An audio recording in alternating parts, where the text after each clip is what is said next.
welcome back to the Corporate Mullet Podcast. I'm one half of the show, Miri. And I'm Sachin. And we're here to bring you another exciting episode where we talk about some pretty hot topics. The first one will be off this Reddit thread that we read through today. If 80 to 100K a year is actually still good.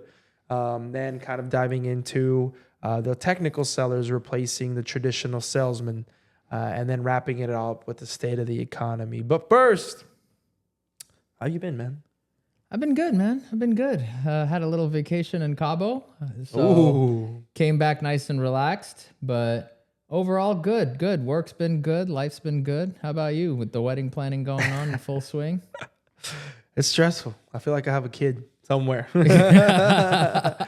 So, yeah, wedding planning is not the funnest part. I'm sure I'll have plenty of fun at the wedding. But excited for the bachelor party. That's cool. Get a little bit of travel. Yep. Sachin and Alex from the No Instructions podcast, the Defunct podcast, are Europe, planning. we're coming. Watch out. Yep. We'll be in Europe. Is that Eastern Europe? Yeah, that's Eastern Europe. Eastern Europe. Yep. Yeah. So it'll be lit. But before that, grind it out, quotas to hit, making sure that the team's happy. But yeah, no, to kick it off, we're in good states. And to showcase the Reddit post we're talking about here, is 80 to 100K enough? Is that enough in 2025? All right. So I'm going to answer a question with a question. Where? Because 80 to 100K is more than enough in some areas. Oklahoma? Right? Oklahoma. So, in the Midwest where you have like lower cost of living, or some parts of the South where you have a lower cost of living, 80 to 100K is fantastic. Mm-hmm. But it's also harder to get those jobs that pay that in those regions also. Companies caught on to the whole remote thing a while ago, if you guys weren't aware. But, that makes it a little tricky. But if you're talking like California, New York, Austin, like Atlanta now, some of like the bigger cities and the metro areas where they have higher costs of living, 80 to 100K is not what it used to be. It doesn't feel like you've hit that milestone kind of that. It's not that same six-figure feeling from, the pre-COVID days. Not from when you saw us in the movies as a kid, right? Yeah. Like, man, the 100K felt like you had like a Ferrari, a house. Like you can go on trips. I don't know about a Ferrari, but well, that's what it felt like. Is what I'm saying. Like you had excess for a really cool lifestyle. Where now it just feels like you have enough for the Costco run that you go through. So don't get us wrong. It's still a good living, right? Yep. It's still above the national average, and yep. There's a lot of questions that go into it. Is it one person, a household of 4 people, where he's supporting his spouse or she's supporting her spouse and kids and all that stuff, or is it just a single dude living in an apartment, that makes a difference too. Cause I think if you're just a single person, 80 to 100K in most places, like you'll be fine. Yeah. You'll be fine. But if you're in New York or, Bay Area, like you might need a roommate, but yeah, life isn't horrible. It's not bad. Yeah, there's a low income barometer. I forget, I read it like 2 years ago, but it breaks down each state and like the classifications of low income. And then if it's single, family, depending on, it has like the number of family in there. Yeah. In California, specifically in the Bay Area where I was living at the time, was like, if you make 130,000 as a single person, you're like severely low income. See, that's the kind of stuff I'm laughing because it's like at the time I was making like 50 grand. So I was like, if they're severely low income, God knows what I am, No, man. I don't get the whole the Bay Area insanity with some of the rents and the pricing, the cost of living in general. When I was house shopping for a house, after I saved up a little bit for my law firm job, I was like, all right, if I have to live in Oakland, I got to live in Oakland. And I love Oakland. Yeah. But I was thinking more like downtown by Lake Merritt. But no, that's like $1 million. Damn near anywhere in California is $1 million. But I found a burnt down lot with like pieces of the house like still sticking out and stuff. And I was like, oh, this got to be like 200, maybe get some contractors, build a house. $500,000. $500,000, bro. I'm like, for a burnt down house, not even the land. Like you have to clear the house that was there before. Jeez. And then for $500,000. Dude, So- it's like that lot that was next to the house that we rented in LA when we did that episode down there. Yeah. Like this was like a $5 million house, like beautiful brand new house. The street was amazing, Gorgeous. really expensive neighborhood. And then the lot right next to the house, the Airbnb that we were renting, was just this burnt down, just like trash pile. And I'm like, what? Like, how are the neighbors okay with this? Because they're not all Airbnb people. They actually live here, and they gotta wake up in the morning, look at that, be like, I spent $5 million to look at a freaking trash pile. Like, Yeah. Well, to be fair, they were also mad because their Airbnb is staying next door to them as we go to the wrong house. Yeah. Yeah, that happened too. What are you doing in my front yard? Is this not the Airbnb? Like this guy. So okay, a little bit of a sidebar. This guy was like losing his shit. We had an address for the Airbnb, but it's LA, so all the houses are pretty close to each other. So we park, and like none of the houses on the gates had numbers on it. So we just walk up to the house that had the pin on it in Google Maps, and we go up to the door. It's an all glass front door and everything. And then we see like Kids' shoes and like kids' toys and like all this stuff. And we're like, is someone staying at our fucking Airbnb right now? Like, wait, did we booked, like we're checking. We're like, yeah, like we definitely got the they're confirmation. trespassing on our Airbnb. Yeah, so like we're getting mad, and like we ring the doorbell, and then nobody answers, nothing happens, and we're like, okay, and we walk back to the car, and then we walk back, we turn around, and then we see a number on the side of the house. We're like, oh shit, we're at the wrong house. We went to the next house, and they had the keypad, and we got in, and it was fine. But before we could do that, this guy is like yelling through like his Ring doorbell camera, like, how did you get into my property? What are you doing? I'm calling the police, blah, blah, blah, blah. I'm like, bro, you left your gate open, and it's the only gate that's open on the street. So we thought it was the Airbnb because there was no car in the driveway. The gate was open. We thought you left it open for us because we were renting the place and we can't get through the gate. It's like, and it's a long-term Airbnb, so there's been multiple people staying at that. Yeah. Anyways. But no, this guy, and he was still mad after we gave him the explanation. So we just walked away. We're like, whatever, dude, call the cops. Like they're just gonna get we're pissed gonna be off at next you. door. Yeah, like we're right next door. We're not trying to break into your property. Don't worry. But yeah.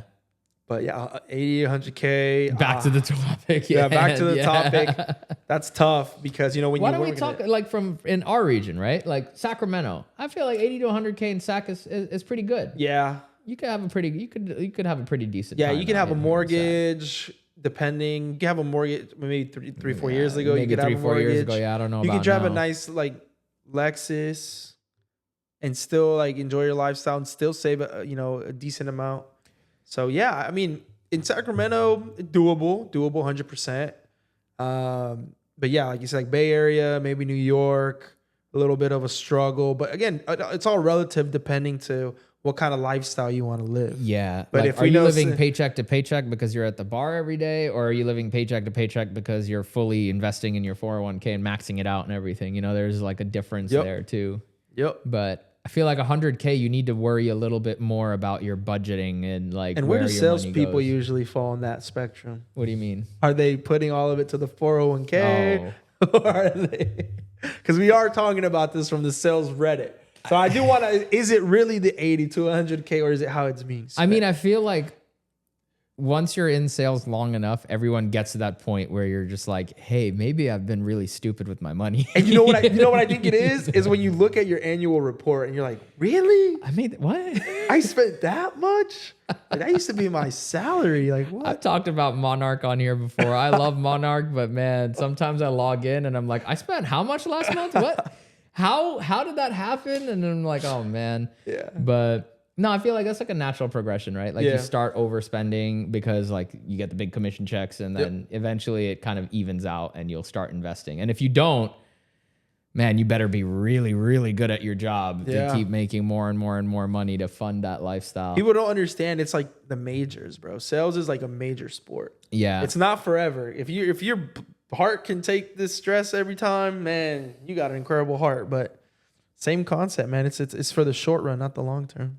Yeah, I mean, I'm gonna disagree with that point though because I feel as an IC. I mean, I'm pushing almost 10 years now. Yeah.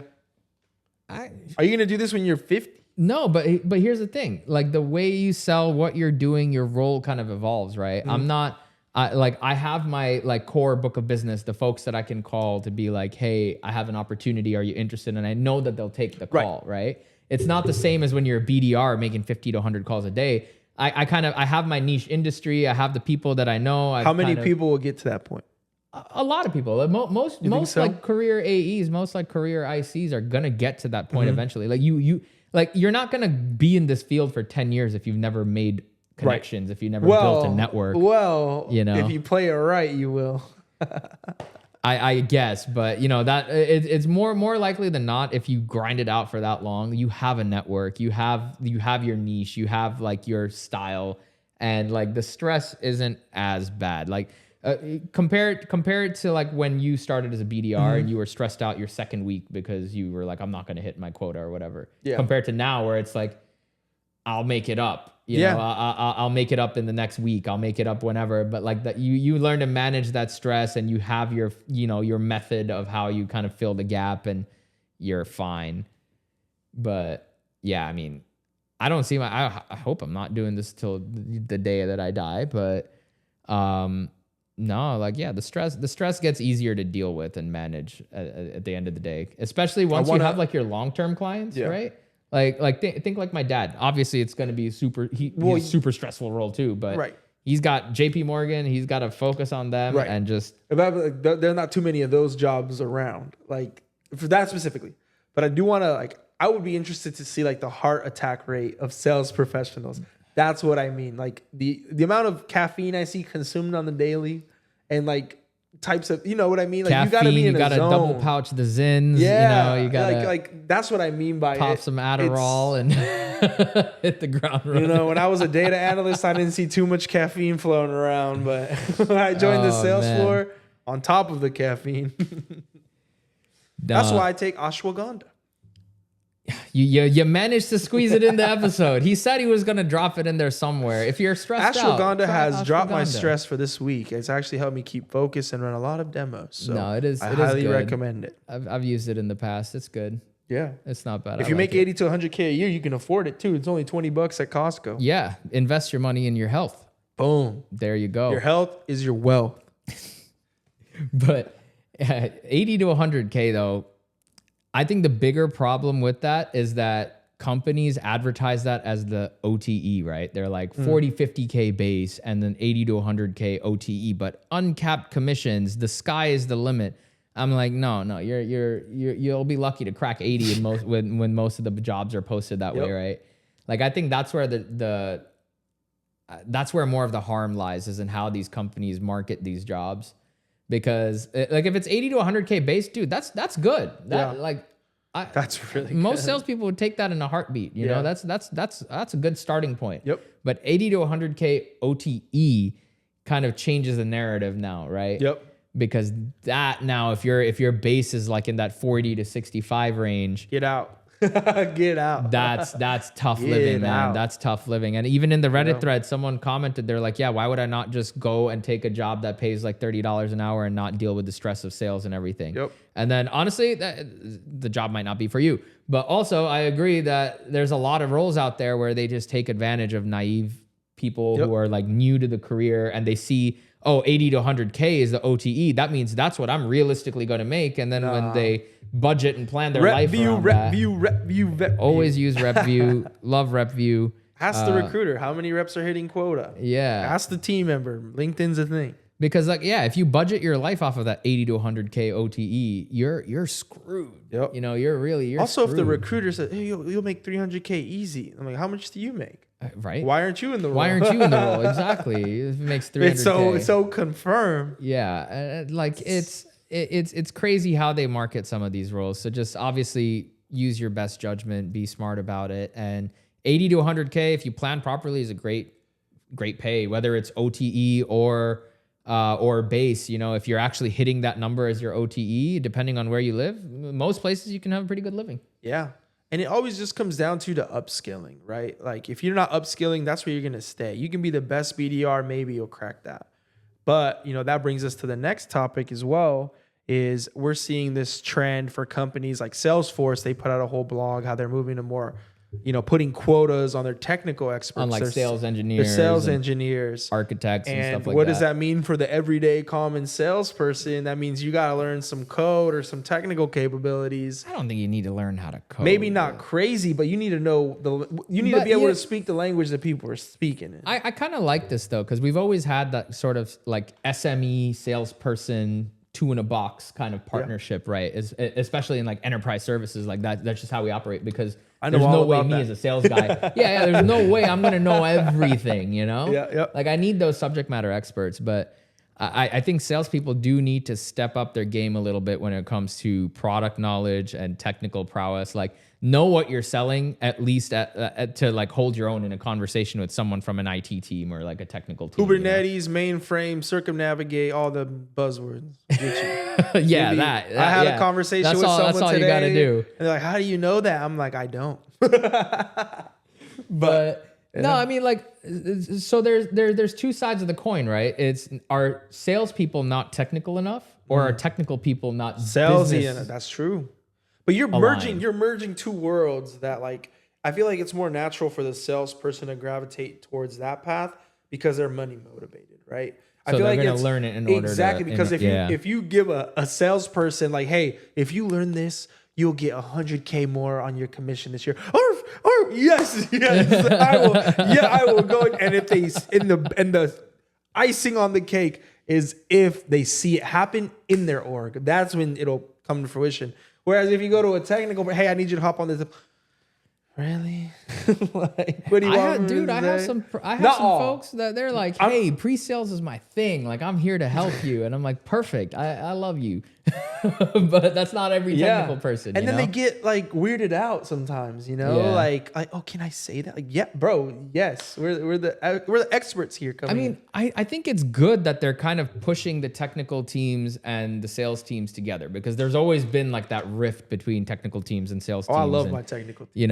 Like there's like in a lot of orgs they don't get along or whatever it is, but like it's good that they're bringing them together, because also salespeople have a habit of where we go like we'll go oversell the crap out of something, and then we go to the technical team and they're like, it doesn't do that. And we're like, well, can you make it just make it do it? Is it possible? And they hate us for it. No, but a lot of the times they'll be like, all right, give me like 10 minutes, and then they'll crank it out, and you're like, see, I knew we could do it. No, I think it'll be good to pull them together, because it'll help build that kind of team, the team bonding a little bit closer between the different teams itself. But also it cuts out a little bit of that, I guess, the feedback channel or path. Yeah. Where now these technical folks are hearing from customers, from prospects, what they want the product to do, what's not working, what's shitty. Yep. Because like we can go back and tell our teams all we want. Hey, make it do this. The customers are asking for it, and they'll just like, whatever, make them pay for it. We'll have to go. We have to do a discovery. We need we need 12 weeks to do that. We need a BA to document the whole thing, blah, blah, blah. Whereas like if you get the same technical person on a call and they hear it from the client, the gears start turning. Yeah. They start trying it on their own and everything. And like, I think that's where it can go a lot further. Yeah. But where I think it's a little weird is I don't know if they need quotas. Quota everything. If we have quotas, you have quotas. I don't know if they need quotas. I don't know if they. How would that even look like? Like I'm not privy to any of that world, so I don't even know. I don't know. I mean, like, what is sales? I mean, and again, we can only speculate because we're not in the org. But like, what does that even mean? Like, my SMEs don't. SMEs. Yeah, my SMEs. They don't. Terrible. They don't have a quota, But like, it's part of their job description. Their role is to support in pre-sales efforts and things like that. And they do get like a budget of their time allocated to pre-sales and stuff like that. So like we do have to like book the technical people on the back end in our system and all that stuff. Because otherwise, they're going to put them on billable work with the client or something. So we need to grab people that are available. And then obviously there's also like the pod leads that like run those departments. And then they also jump on as like consultants to kind of help drive the sales process. But I like how you're explaining this to me because I have no idea what that structure even looks like. Yeah. Startup world, baby. No, it's different. It's different for every company. I have like a guy and 5 other guys. But no, I mean like that's like the typical flow. So like, but they're not quota carrying, but they are expected to support. Yep. And then it's also in their best interest to support because if they support, now we have billable work for them. Yep. We feed them, they feed us. Exactly. Yep. So like That's what I'm a little confused about. I'm like, Salesforce is going to have quotas for some of these technical folks now. Like, What I if don't it's know. like Like, would it scare away really good technical talent? That would be my fear. That's true. It's like I'm here as an architect. I'm here as an engineer. I'm not here as a salesperson. I don't want to waste my time with this. And then they go somewhere else. But what if it's like a shift from like money quota and more so like a feature building quota? I've seen dev teams with that where they have like a ticket count or something, but it's different because like, you know, if the complexity of the projects are different. That's true. And you're moving resources and yeah, that's why I'm confused. It's like you can't gauge a developer on the number of commits or whatever, you know, like that's why I think it's more easier to have the salesperson get into that world. Yeah. Yeah. But like at the same time, right? Like the salesperson, they're just going to need to learn enough to talk about it. Yep. And they're obviously still going to have the support of their team to pull them on. Yep. Whereas a dev or someone who hasn't been in that customer facing role has to learn like a whole new job. Yeah. Really. You know, we're just adding to our toolkit. So it's a little easier for us. The tango. But also like, because at the end of the day, like if you went into work tomorrow and they were like, hey, on top of sales, you also need to develop these features. You need to learn how to code and do this. And oh, by the way, you have a deadline of a month to learn it and do it because, you know, now you have a quota for dev work or whatever. Like, would you not start hunting for a job? Oh, 100%. I'm not doing that. It's like, it's going to take me more than a month to learn it. Exactly. I'm like, I'm going to lose my job anyways because I'm not going to hit quota. And the first question, now see, this is where you got to uncover the why. I'm like, do we need this to work?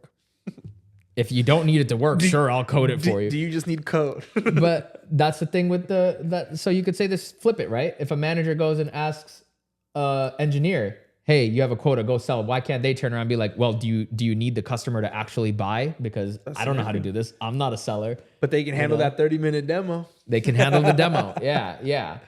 So like for things, that's where I'm like the quota gets a little iffy for me. Yeah. I don't know how that works. I don't know how Salesforce is structured. It's funny because like from the engineer side, you're really, I mean, maybe this is just my type of things that I sell, but like when the engineers and the IT and the technical people get together, they talk about stuff that's like only really relevant to them, which is usually how it goes. Yeah. But the end user or the common user doesn't even know what that even entails, and they'll use like 10% of whatever you just showcased.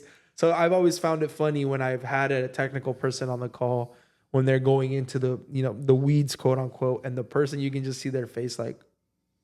Sometimes it's you're talking to the wrong buyer when you get too in the weeds, you know. And this is not a knock on technical people, but like y'all do that a lot, you know, because like it's not a bad thing. You get excited about your project. That's your work. That's you know, that's what you built. You get excited about it. You want to talk about it, but then the buyer, you just see their eyes glaze over because it'll be like some program manager or some shit. And he's like, I don't care. What does it do this? Okay, like go there. You know, I've seen that happen a lot where they just get way too in the weeds, but. With the right buyer, with the right prospect, it goes a long way. Like if you have a very technical buyer, sometimes you need that backup of like your technical team in order to come and hold their own and showcase that they know what they're talking about. Because the architects and like technical buyers, they do this all the time where they'll try to like test you, right? To see like, are you at least as good as I am? You know, and they have like their whole like dick swinging thing going on. But then you throw like your best technical folks and they kind of hash it out. And then at the end, everyone's all smiles and then they speak their own language now. And, you know, it's all good all around. So sometimes it is good to have that like in-depth technical people on the call. I love it. Anytime I can, and you can snuff it out before a demo. Like, You'll know where you'd have at least met them once before you schedule a demo. And I orchestrate it, man. I'll be up there with my stick, but all right, you know, we're navigating this. And then I just, you know, close it on up.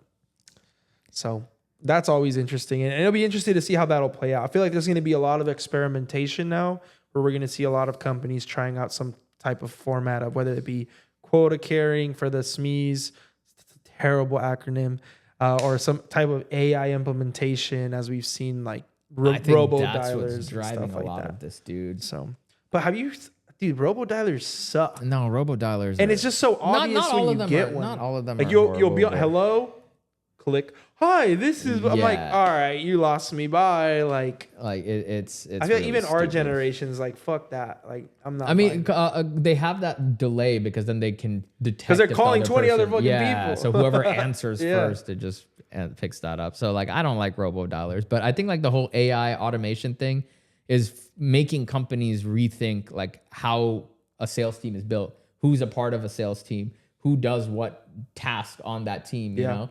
Because if you can have a tool kind of automate a lot of like the top of funnel work, right?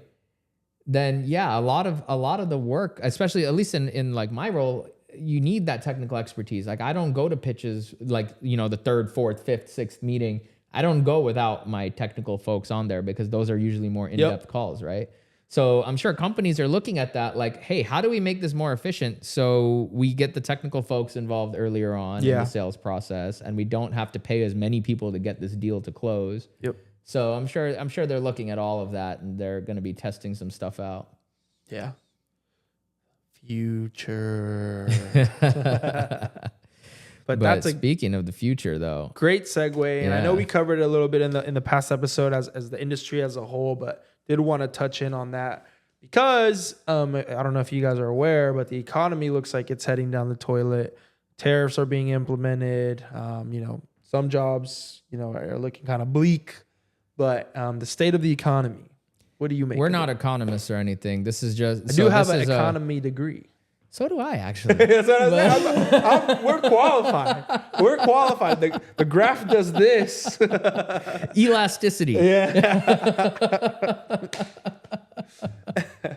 What's the consumer price index? What are we doing? Oh my God. But no, thoughts on the economy. All right. So yeah, first of all, this is just like us spitballing, no research. We're not reading anything we headlines. say on here is not financial advice. This is just two guys talking after work. Yes. But no, I think the economy is in a weird teetering place right now where it could go either way. You know, I'm definitely a little worried. I've been watching my portfolio and the fluctuations and just general market trends overall. And I don't know what to do. You know, I mean, I'm trading volatility right now. And I'm trading like very short-term positions, but just quick in and out of the market to make some money. And I've left my long-term holdings alone completely. Cause like, obviously, you know, over the years they've been growing. So like this little dip it's nothing that's going to like wipe away all my gains from holding these stocks or anything like that. So I'm not selling anything long-term, but I have stopped putting more money into my long-term portfolios outside of my 401k. I've stopped putting them in there and I put it more into like my fun money portfolio where I do like the quick day trades and just in and out quick opportunities, options trading, things like that. Because I don't know where things are headed, man. I can't tell you. It's not a great time to, you know, if you're just starting to invest, but at the end of the day, you know, it could go either way. And I'm guilty of this. I was always a person to try to time the market.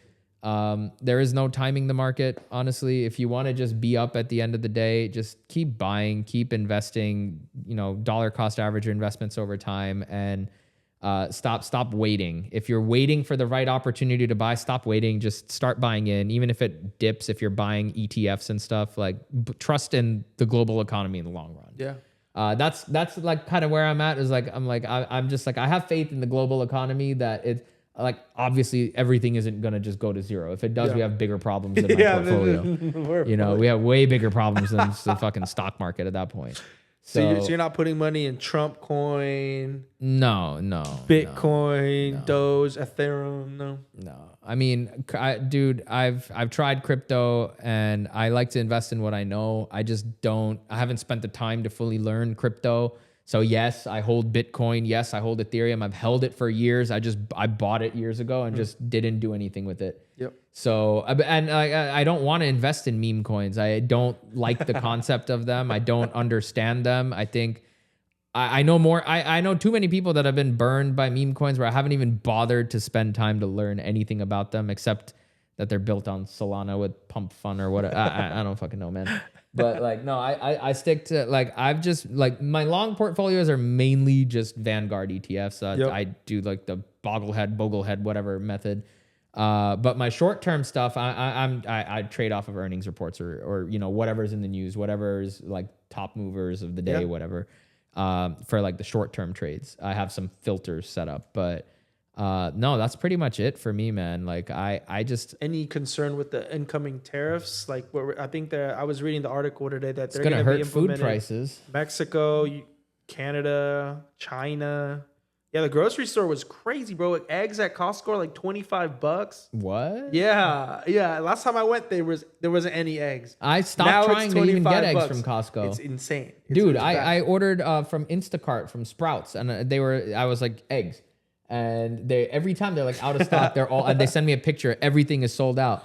And then last week they were like, there's one pack of these really expensive freaking like organic cage-free brown and blue 8 hours of eggs sun. Man, I wanted eggs so bad. I'm like, bro, you got a blank check, man. Just bring me those eggs. I don't care how much they cost. Did you see there's this like third-party egg vendor. They don't make any eggs. There's no farm, nothing. But they have a network of like 100 egg like farms home egg farmers that a bunch of the major retailers are going through them. And it's basically a bidding system of like, oh, we have 10,000 eggs. Oh, I will bid this. I will bid this. I will bid this. And they're making a fucking killing. Bro, we got to go buy some chickens. Yeah, dude. And it's insane. I read the story and I'm like, holy hell. Like, who had the idea to make this egg exchange? There's an egg stock market. I mean, okay, this is completely off topic, but you brought up the egg stock market. Have you seen the whole thing about the ball python market? No. Oh my God. Okay, we're going to save that for another day because I was reading about this like recently and it's wild. People were like breeding and trading pythons. And I'm like, bro, leave the fucking animals alone, man. Like, goddamn. But like some people were making money and then it turned into like another like meme coin MLM pyramid scheme shit where people were trying to make money by recruiting more people in to sell more pythons, and people are wild, man. Yeah. People will do anything to make money. And I'm like, I appreciate the hustle. I just don't understand python trading. You know? Dude, no, yeah. I mean, that's how bad the economy is. We're trapping stuff that could potentially hit. So, but I think it's also ripe for opportunity, right? The economy is changing. And I think when, you know, instead of being fearful about it, like we said last time, don't be a Luddite, right? Instead of being fearful about it, look for the opportunity. A lot of things are getting automated. A lot of people are looking for services in new areas where they weren't before. The gig economy has absolutely exploded over the last few years. Yeah, there's just a lot of opportunities for entrepreneurship. There's a lot of opportunities to make a change in your career right now. The career change stuff might be a little bit tough because the job market's going to be flooded with people, not only private sector folks, but all the public sector folks that have quit or lost their job. Layoffs. They're all in the job market now. They're coming to the private sector. Yeah. So, but there is still, I think there's a lot of opportunity. I like to be optimistic about the economy. I believe in America. I believe in the global economy and the systems that we have in place. Are they perfect? No.